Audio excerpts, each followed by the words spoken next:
들이 광야 여정을 마치고 가나안 땅에 입성을 합니다. 이것이 바로 믿음으로 이루어진 것이기 때문에 가나안 땅 정복은 믿음의 절정이라 이렇게 말씀드릴 수 있겠습니다. 요단강을 건넌 사건, 강물이 넘쳐나는 그때에 하나님께서 강물을 멈추게 하셔서 지나가게 하시고, 또 견고한 여리고성이 무너지고 약속의 땅을 12지파의 기업으로 분배한 승리의 배경에는 지도자 여호수아의 믿음과 그를 따르던 하나님을 믿는 백성들의 순종이 있었기 때문입니다. 가장 빛나는 승리, 완전한 승리, 변함없는 승리는 믿음을 통해서 이루어진 것들입니다. 위대한 승리의 이야기 속에는 반드시 영적 비밀한 이야기들이 있습니다. 오늘 본문에도 이스라엘의 그 승리, 여리고를 정복하는 그 승리 속에 포함된 참 감동적인 한 사람의 이야기가 있습니다. 여인의 이야기입니다. 그 이름이 라합이죠. 사실은 추악한 죄인입니다. 그녀가 이스라엘 구속사에 정복 사업에 한 축을 이룬 것을 우리가 생각하면서 하나님의 자비가 어떤 것인지, 하나님의 사랑이 어떤 것인지를 생각할 수가 있습니다. 하나님의 구속사역 속에는 항상 죄인들이 거룩하게 되는 일이 있습니다. 하나님이 그 백성들을 사랑하셔서 이스라엘을 돕기도 하지만 그 저변에서 고통당하고 신음하고 있는 죄인들을 구원하시는 은혜도 함께 하시는 것을 이 사건을 통해서 우리가 볼 수가 있습니다. 하나님은 구원받은 백성들을 사랑하십니다. 공동체 이스라엘 백성들을 사랑하십니다. 그러나 뿐만 아니라 그러시면서도 동시에 죽어가는 자들, 죄인들, 힘들어하는 자들, 버림받은 자들을 사랑하셔서 구속하시는 것을 우리가 본문 속에서 발견하게 됩니다. 마태복음에는 예수님의 족보 이야기가 나오는데 그 족보 속에는, 예수님의 계보 속에는 정말 신분이 천한 여인들의 이야기 등장합니다. 4명의 여인이죠. 그 중에 구약에서 3명의 여인이 있는데, 다말이라는 여인, 다말은 담화로 먹은 여자, 이런 뜻도 있다 그래요. 실제는 아닌데. 그 다음에 라합이라는, 우리가 오늘 살펴볼 여인이 있고, 그 다음에 룻, 구약시대의 세 여인은 신분이 비천하고 이스라엘 공동체 속에 들어올래야 들어올 수 없는 그런 존재인데, 그 속에 들어오셔서 위대한 이스라엘의 족장들의 계보에 나란히 그렇게 역할을 하고 있는 것을 볼 수가 있습니다. 이런 말씀들은 하나님의 은혜가 얼마나 놀라운지, 하나님의 구속사건이 얼마나 대단한 것인지를 우리로 하여금 알게 만듭니다. 마태복음 1장 3절에서 5절은 예수님 계보를 말하는 것 중에 일부분인데요, 이게 그 얘기가 나오고 있습니다. 제가 읽어드리겠습니다. 유다는 다말에게서 베레스와 세라를 낳고, 베레스는 헤스론을 낳고, 헤스론은 람을 낳고, 람은 아미나답을 낳고, 아미나답은 나손을 낳고, 나손은 살몬을 낳고, 살몬은 라합에게서 보아스를 낳고, 보아스는 룻에게서 오벳을 낳고, 오벳은 이세를 낳고. 다말, 라합, 룻, 세 여인이 다 이방인입니다. 다말은 가나안 여인입니다. 절대로 이들 이스라엘 공동 속에 들어올 순. 라합도 마찬가지죠. 여리고성 사람입니다. 가나안 사람입니다. 이 여인은 또 기생이었습니다. 그리고 룻은 모압 여인이었습니다. 하나님은 모압과 암몬을 가까이 하지 말아라, 그들과 절대로 통혼하지 말라, 이렇게 말씀하셨는데 그 여인이 들어와서 이스라엘 공동체의 한 구성원이 되었습니다. 죄인인 여자, 공동체 경계 밖에서 살 수밖에 없는 그 여인을 불러들여서 예수님 족보에서 살게 하셨어요. 다말은 어떤 여인이냐면 가나안 여인인데, 유다의 아들, 큰아들 엘과 결혼을 합니다. 근데 엘이 죽어요. 계대법이라고 해서 그 시대에는 형이 죽으면 형의 동생이 형수하고 결혼해서 형의 아들을 낳아야 됩니다. 둘째 오난이 그렇게 결혼했는데 또 죽습니다. 세 번째는 막내 세라가 있었어요. 유다는 야곱의 아들이죠. 예수님의 아주 직계 최고의 조상입니다. 셋째 아들 세라가 나이가 너무 어려요. 그런데 유다의 마음속에, 세 번째 아들도 다말에게 장가 들었다가는 죽게 될 텐데, 그래서 핑계를 냅니다. 셋째는 너무 어리니까 자랄 때까지 친정에 가 있으라. 유다는 세라를 주고 싶지 않아요. 죽을까 봐. 또 유다가 믿음의 사람에도 불구하고 여인이 자기 가정을 망친다고 생각했어요. 우리나라도 그런 거 있잖아요. 며느리 잘못 봐서 집안 다 망했다, 이렇게 그런 말. 그런데 아무리 다말이 기다려도 세라를 장가들게 하지 않아요. 유다가 그런 마음이 없는 겁니다. 이미 세라는 자라서 결혼할 수 있는데 또 죽을까 봐 아버지가 아들을 아끼는 마음으로 그 당시의 계대법을, 좋은 법은 아닙니다, 그냥 풍습을 지키질 않는 겁니다. 어느 날 다말이 살고 있는 곳에 유다가 지나간다는 소식을 듣고 이 다말이 창기로 변장을 합니다. 그리고 유다를 유혹했어요, 자기 시아버지를. 그래서 며느리가 아이를 갖게 돼요. 시아버지 아이죠. 소문이 났습니다. 자네 며느리가 아이를 가졌네. 세라가 장가 들었나? 유다가 진노합니다. 이런, 우리 집안에서 이런 일이 생기다니. 그러지 않아도 며느리가 미운데. 그래서 끌어내서 돌로 쳐 죽이게 합니다. 그런데 유다가 창기에게 들어갈 때 돈이 없었어요. 그래서 내가 나중에 가져다 주겠다 하니까 이 창기가, 며느리가, 변장한 며느리가 어떻게 알겠습니까? 징표를 주세요. 그래서 유다가 지팡이하고 자기 인장을 맡겼습니다. 어느 날 화대를 가지고 간 거죠. 찾으니까, 거기 가니까 없어요. 우리 동네는 창기가 없다.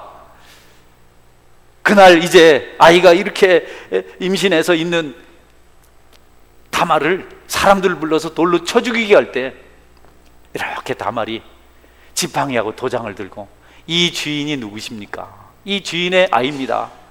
사람들이 다 알잖아요. 저 유다 지팡이네. 응? 유다가요 그때 회개합니다. 그냥 두어라. 이 여인이 나보다 의롭다. 유다가 성숙한 부분이죠. 그래서 태어난 아이가, 여러분, 예수님의 직계 조상이 되는 겁니다. 다말은 그렇고 라합은 여리고성의 기생이었어요. 기생 라합. 절대로 안 돼요. 이런 사람들은 절대로 이스라엘 공동체 구성원이 될 수가 없어요. 이런 사람들은 버림받은 자들입니다. 그런데 하나님의 은혜가 그 여인들을 공동체 속에 들어오게 하십니다. 그리고 예수님의 조상이 되게 만들어 주셨어요.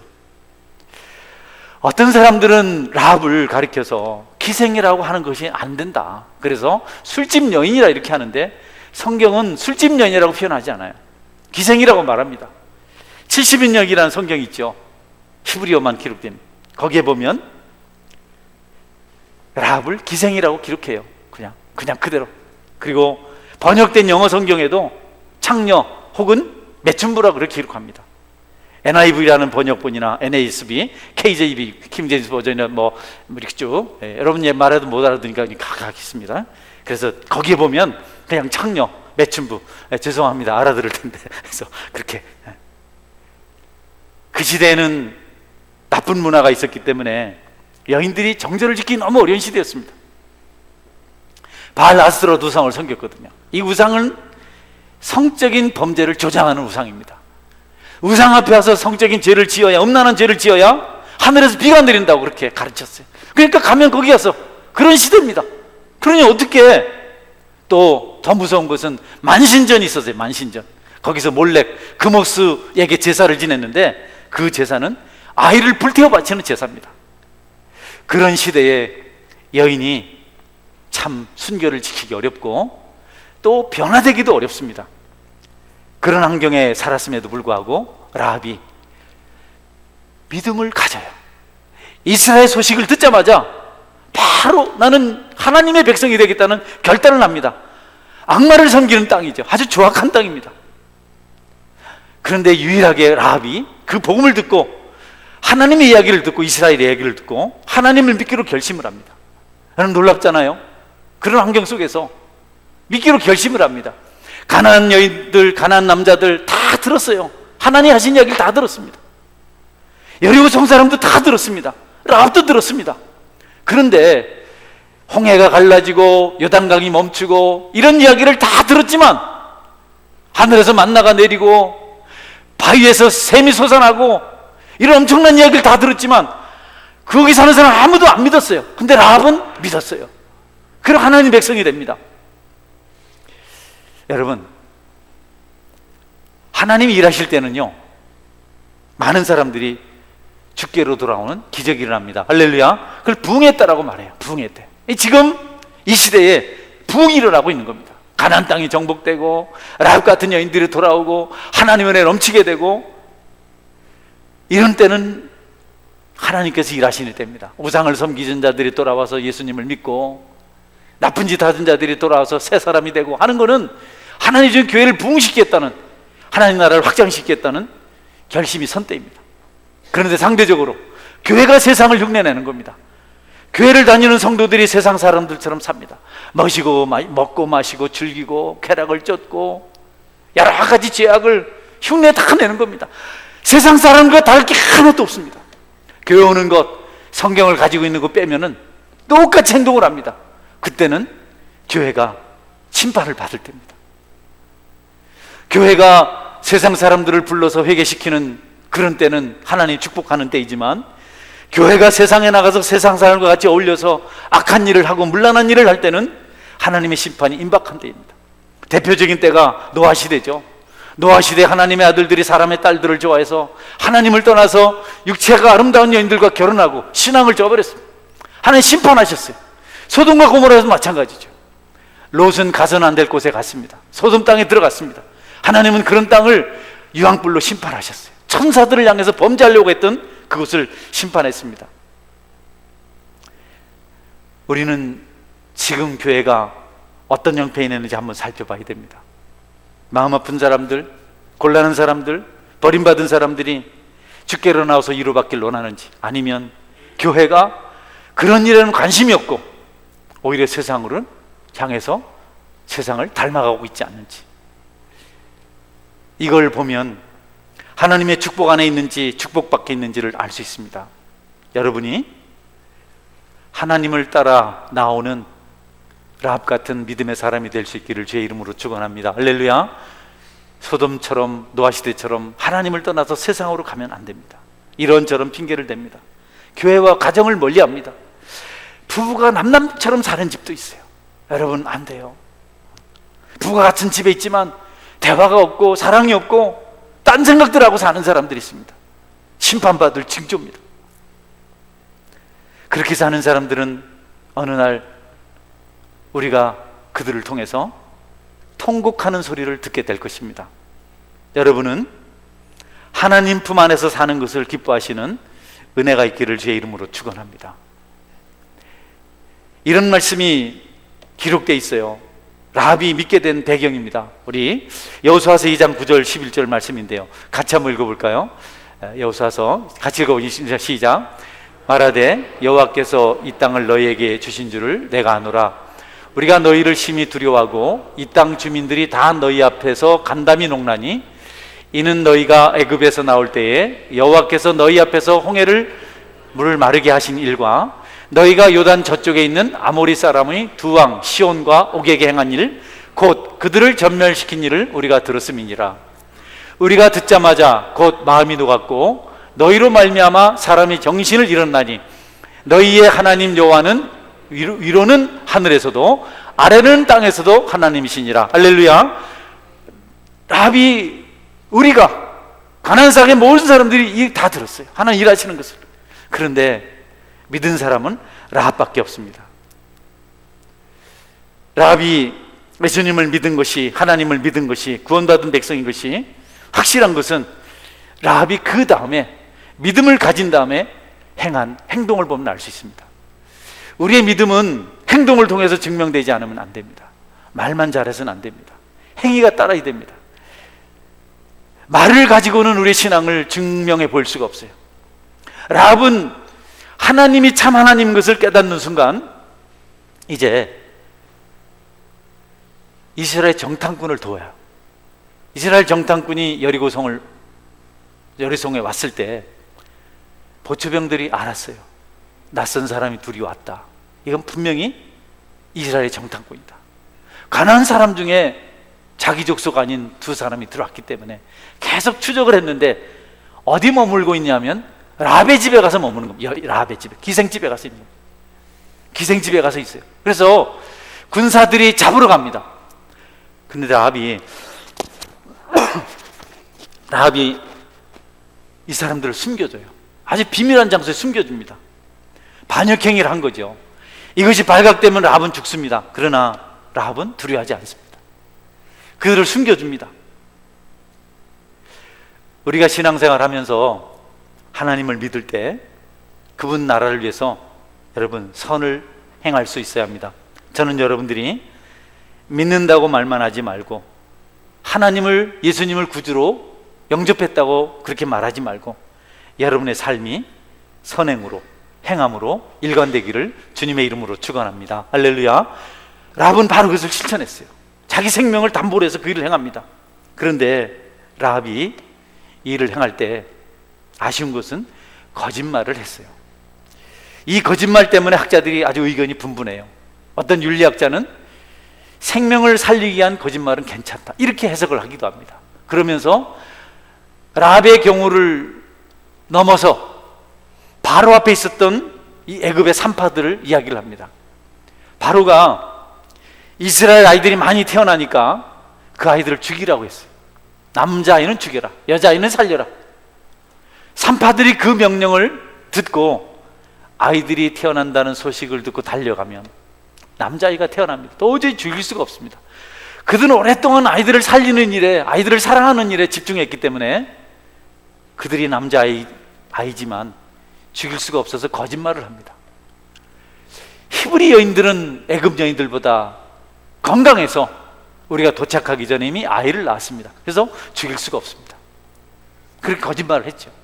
이것 가지고 이제 봐라, 히브리 산파들, 그들이 거짓말을 시켜서 어린아이들을 살리지 않았느냐.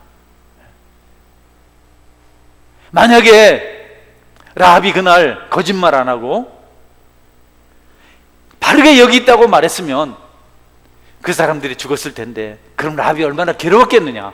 그러니까 사람도 살리고 영원한 죄책감도 벗어나고, 그래, 그게 좋은 일이다, 이렇게 해석을 하는 학자들이 있습니다. 그런데 여러분, 하나님은 우리가 거짓말로 하나님의 일을 하기를 원치 않으십니다. 할렐루야.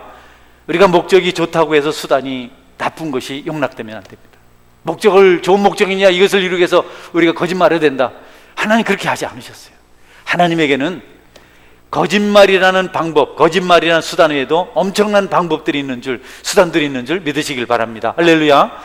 그래서 우리가 거짓말을 해서 하나님의 일을 이루겠다, 이런 생각을 가지면 이단과 다를 바가 없습니다. 이단자들이 거짓말 시켜서 교회를 무너뜨리고 성도들을 넘어뜨리거든요. 모략이라 하죠. 신천지가 그러죠. 거짓말을 가르칩니다.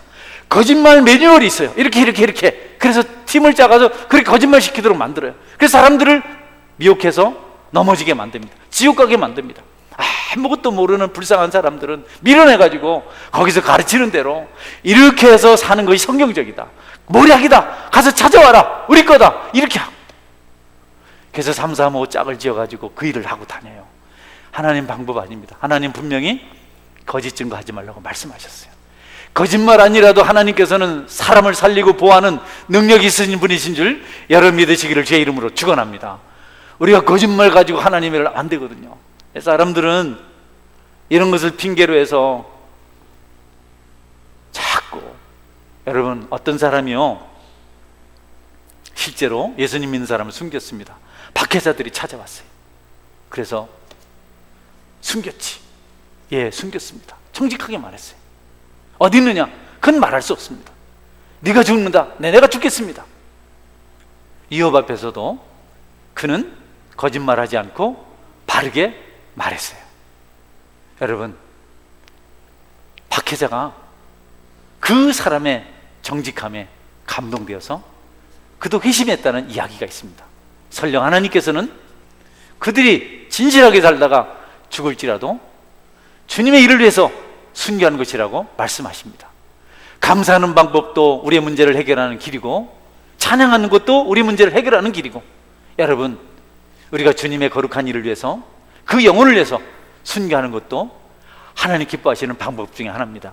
여러분들은 거짓이 아닌 정직한 것, 어떤 대가를 지불하더라도 그 수단을, 그 방법을 선택하시는 은혜가 있기를 주님의 이름으로 축원합니다. 교회나 세상이 거짓말을 하기 시작하면 여러분 질서가 깨집니다. 혼란해집니다. 저는 요즘 법정에서 끊임없이 정치인들이 다툼하는 것을 봅니다. 계류된 사건이 얼마나 많은지 모릅니다. 이렇게 사건이 많은 건 제가 처음 경험합니다. 그런데 전부 서로 거짓말하는 것 같아요. 내가 보기에는.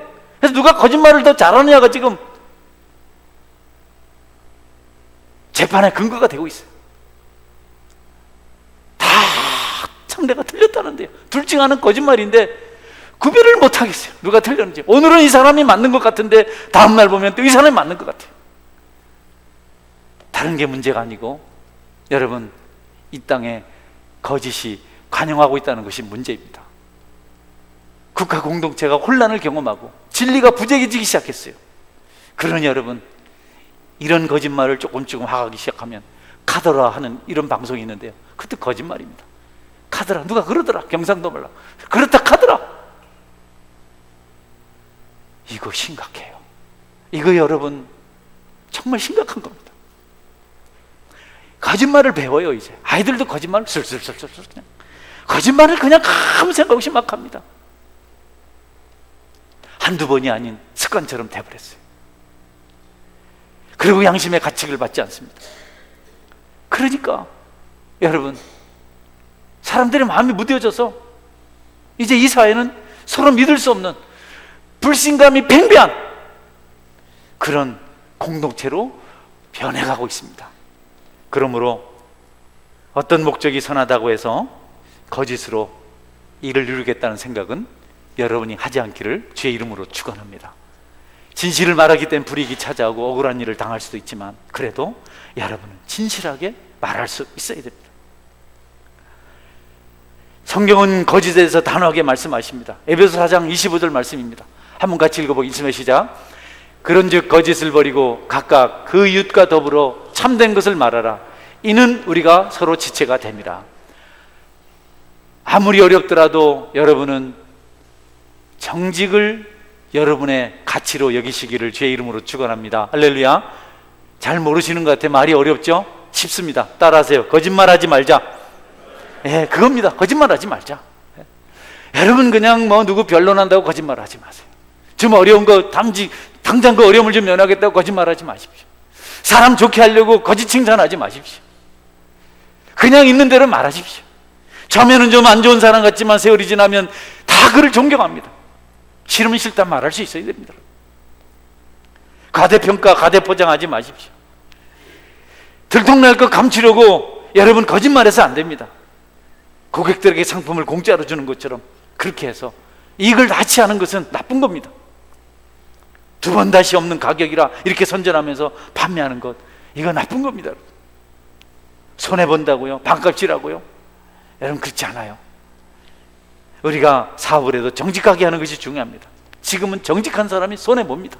그러나 그것이 하나님의 수단이고 방법인 줄 아시고 여러분들은 이런저런 성경의 이야기를 핑계로 해서 정직을 상실하고 정직이 부재하도록 하는 그런 사람이 되지 말고 늘 진실을 말하시는 은혜가 있기를 주의 이름으로 축원합니다. 할렐루야. 여러분 한 번 더 합시다. 옆에 분에게 진실하게 삽시다. 한 번 더 합시다. 진실하게 합시다. 네. 네, 이렇게 말해요. 거짓말하지 마. 자, 합니다. 시작. 거짓말하지 마. 네. 교회는 그러면 안 돼요. 교회는. 왜 거짓말을 하나요? 그래서 잘 되는 게 아니거든요. 라합의 거짓말은 잘못된 겁니다. 하나님께서 라합의 믿음을 칭찬하셨지 거짓말을 칭찬하지 않았어요. 라합이 거짓말한 것을 말하는 것이 아니고 라합이 믿고 이방인 중에서도 구원받았고 또 다음에 살펴보겠지만 그가 그것을 증거하는 자로 살았다. 라합이 듣지 않았다면 어떻게 되었겠느냐? 또 라합이 전하지 않았다면 어떻게 되었겠느냐? 전하는 것이 아주 중요하다. 여러분이 사람을 이리저리 차등을 두지 마세요. 내가 이 사람은 좋아 보여서 전하고 이 사람은 악해 보여서 안 되고 이런 거 안 됩니다. 우리는 전하고 그 결과를 하나님께 정하시는 거거든요. 라합은 결국 복음을 듣고 이스라엘 이야기를 듣고 두려움 속에서 예수님을 만났습니다. 그리고 그의 행위는 정탐꾼들을 살려주는 귀한 일을 했습니다. 그 믿음은 놀랍습니다. 믿음이 있어서 훌륭했는데 거짓말을 해서 옥에 티가 되고 말았습니다. 라합은 그런 문화 속에서 살았습니다. 그게 습관이 돼버렸습니다. 우리는 습관이 돼버리진 않았잖아요. 정탐꾼에게 라합이 부탁합니다. 나를 살려달라. 나는 믿는다. 너희들이, 이스라엘 백성들이 여리고성을 점령하고 이 땅을 완전히 멸망시킬 것을 나는 믿는다. 나는 안다. 그러니까 나를 살려달라. 여러분, 도움을 청했어요. 붙들었어요. 살려달라고, 도와달라고. 정탐꾼들이 약속합니다. 알겠다. 우리하고 한 가지 약속을 해라. 너희 집 창문에 붉은 줄을 매달아라. 그리고 그 안에 있어라. 붉은 줄을 매달지 않다든지 혹은 그 집 안에 있지 않으면 너희들이 죽는 것이 우리 책임이 아니다. 라합이 자기만 살려달라는 것이 아니고 가족들 다 살려달라고 했어. 우리 친지들 다 살려달라고. 알겠다. 붉은 줄이 달려있는 그 집 안에 있다면 내가 살려주겠다. 예수님은요, 이 말씀을, 하나님의 말씀을, 구약 이야기를 지금 신약에 기록하고 있어요. 예수님 이야기를 이전에 예표적으로 보여주셨는데 예수님 말씀을 전할 때마다 요한복음 3장에 나오는 놋뱀 사건도 예수님 이야기거든요. 불뱀에 물려 죽어가는 사람들 광에서 죽어가는데 모세가 기도했더니 내 지팡이에 구리뱀을 만들어 매달고 불뱀에 물린 자들로 하여금 쳐다보게 하라. 보는 자마다 살아나리라. 실제로 보는 자는 살아났어요.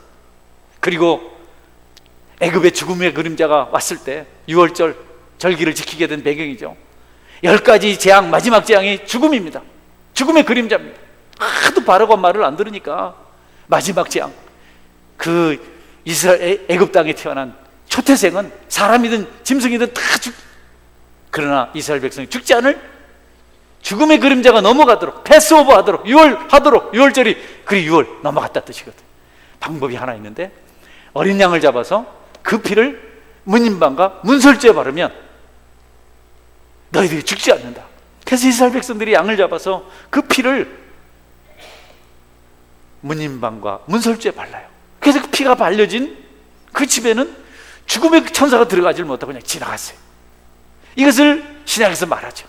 또 반석에서 물이 솟아서, 바위덩에서 물이 솟아서 이스라엘 백성들이 목말라 죽지 않게 한 것, 또는 하늘에서 만나 양식이 내려서 매일매일 그것을 먹고 광에서 살 수 있었던 그 이야기를 예수님께서 신약에 다 그대로 하나님께서 기록하고 있는데, 여러분, 그 이야기가 예수님을 말하는 건데요, 이 붉은 줄도 마찬가지예요.